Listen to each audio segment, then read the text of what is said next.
Hi, this is Matt from Educraft.org, and I'm continuing my series on Minecraft modding for Forge 1.11.2.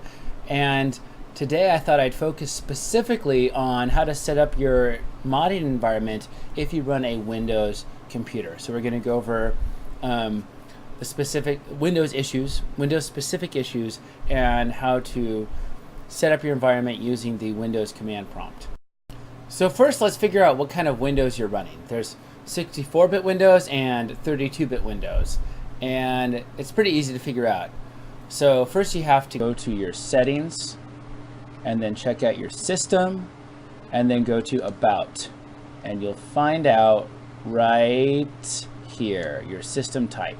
They'll tell you if it's 64-bit or 32-bit. Okay, knowing that will tell you what kind of files to download. Do you want a 32-bit Windows, which usually is described with x86, or do you want a 64-bit Windows file, which is described as 64?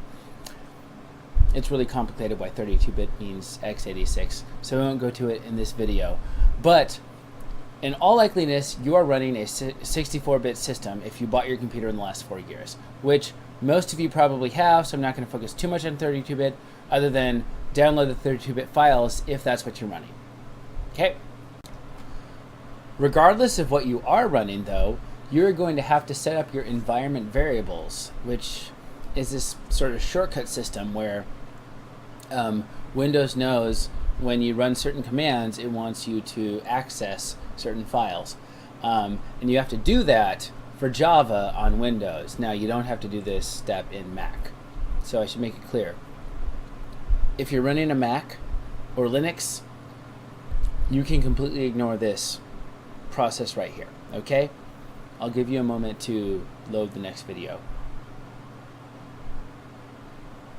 All right, Windows users. We know we're better, right? Okay, good. So let's install these environment variables.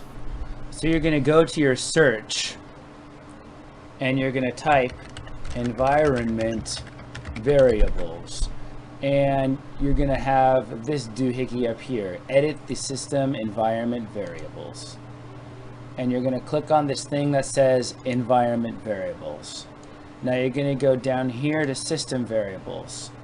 Now I already have them, but if you don't have something that says Java_home in all caps, what you're going to do is you're going to click on New, and you're going to click on Browse File, and you're going to go to your C drive.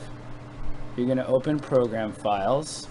You're going to look in Java, and you're going to use this number, whatever this is, whatever this says, JDK1. Whatever. Mine says 1.8.0_91. If you're having trouble and you don't think your environment variables are working, make sure that's what you enter under your value for Java Home. All right, next up, you also want to edit your path file. Okay, so you'll find path and you'll click on edit. Now I already have it here, but if you don't already have it, you're going to want to click on edit, and then you're going to want to say new, and you're going to want to type C:\program data /oracle/java/java path. So I don't need it, I already have it, but if you don't have it, and you probably don't if you haven't done Java development, you're going to want to add that.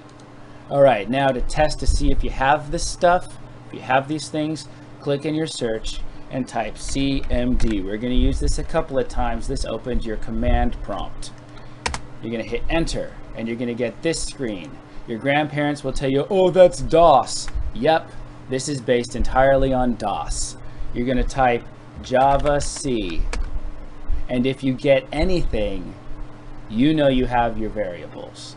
And if you get an error, you don't have your variables and you did something wrong, and you need to rewatch the video and try again.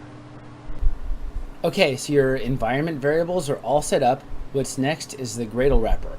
And what that involves is, so you you got Java working on your computer, and you've got all the shortcuts and all that stuff, so your computer will know what's going on when it receives input saying, hey, Java needs to do this, hey, Java needs to do that. Okay, so it gets that. Now we're going to add the Gradle wrapper, which helps you compile your Minecraft mods. This is especially helpful when you're practicing modding, because you have a system by which you can type code, and then you can actually try to run an instance of Minecraft with this code. So this involves the command prompt, which I will show you how to access, and then you will, well, you've already seen how to access that when you're testing your Java commands, and so you use that to initiate your Gradle stuff, and so we're going to go over that right now. So once again, go to your search, type CMD for your command prompt, and now what we're going to do is we're going to get to your desktop. So it automatically takes you to your home base, and if you type CD, there we go, CD/desktop, CD/space desktop, there we go. You'll go to your desktop, then CD space Forge. Now if you installed Forge 1, if you dragged in the folder Forge-1.11.2, you would type Forge-1.11.2. I'm assuming you're continuing to work on your mod, and so you installed Forge. And once that happens, you're going to type in this command. It's going to make it so that Eclipse knows to run your source code like a Minecraft mod. It's Gradle setup decomp workspace. Then you hit enter. When it's finished, you should see all of this text on your screen, and it'll say, most importantly, build successful. All right, good work everybody. We got that part done. One more command you're going to type in, Gradle Eclipse. Don't worry, this one doesn't take as long. And you hit enter.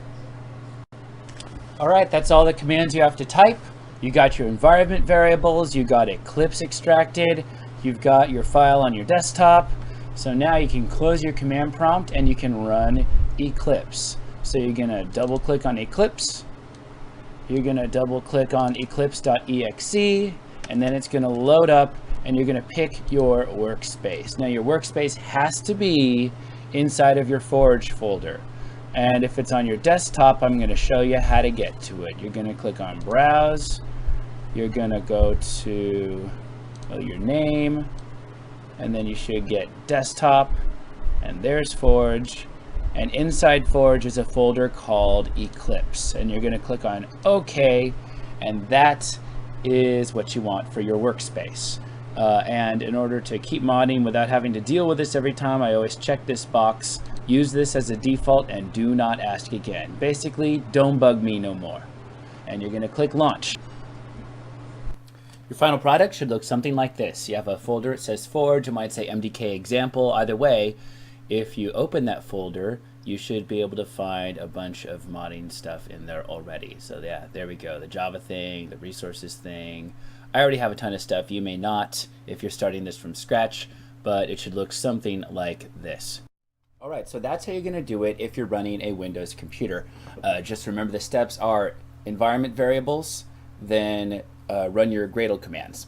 And the first Gradle command is Gradle W setup decomp workspace. Second Gradle command is Gradle Eclipse. Be sure to watch the video very carefully to see how to type those commands into your command prompt.